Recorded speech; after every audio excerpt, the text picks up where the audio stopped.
Trump brand business സാമ്രാജ്യം ഓസ്ട്രേലിയയിലേക്കും വ്യാപിക്കുന്നു. ഓസ്ട്രേലിയയിലെ പ്രശസ്ത വിനോദസഞ്ചാര കേന്ദ്രമായ ഗോൾഡ് കോസ്റ്റിൽ $1.5 ബില്യൺ ഏകദേശം 150 കോടി രൂപ ചെലവിൽ പുതിയ ട്രംപ് ഹോട്ടലും റെസിഡൻഷ്യൽ ടവറും നിർമ്മിക്കാൻ പദ്ധതി സ്ഥിരീകരിച്ചു. പദ്ധതി പൂർത്തിയായാൽ ഓസ്ട്രേലിയയിലെ ഏറ്റവും ഉയരം കൂടിയ കെട്ടിടമാകും ഇത്.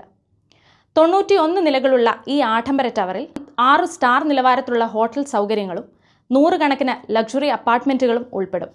കൂടാതെ ഉയർന്ന നിലവാരത്തിലുള്ള റെസ്റ്റോറൻറ്റുകൾ, shopping area, beach club, swimming pool തുടങ്ങിയ വിനോദ സൗകര്യങ്ങളും പദ്ധതിയിൽ ഉൾപ്പെടുത്തിയിട്ടുണ്ട്. ഗോൾഡ് കോസ്റ്റിൻ്റെ പ്രശസ്തമായ സർഫേസ് പാരഡൈസ് മേഖലയിലാണ് ഈ കെട്ടിടം ഉയരാൻ പോകുന്നത്.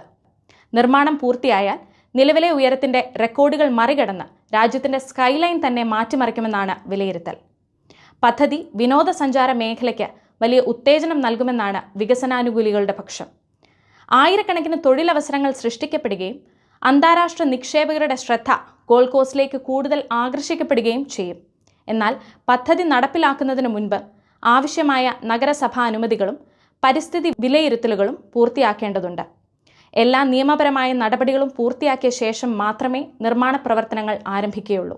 ഇത് ഓസ്ട്രേലിയയിലെ ആഡംബര ഹോട്ടൽ രംഗത്ത് പുതിയ അധ്യായം തുറക്കുമെന്ന് വിലയിരുത്തപ്പെടുന്നു. പെനീന മാത്യു, 24 ഓസ്ട്രേലിയ.